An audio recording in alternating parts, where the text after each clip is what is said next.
छिने के होतल छिन लेतिया दुनिया जहान से आगे सोना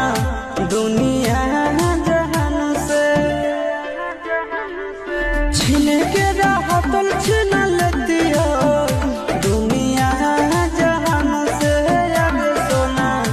दुनिया जहान से जोड़ी है बनावल भगवान के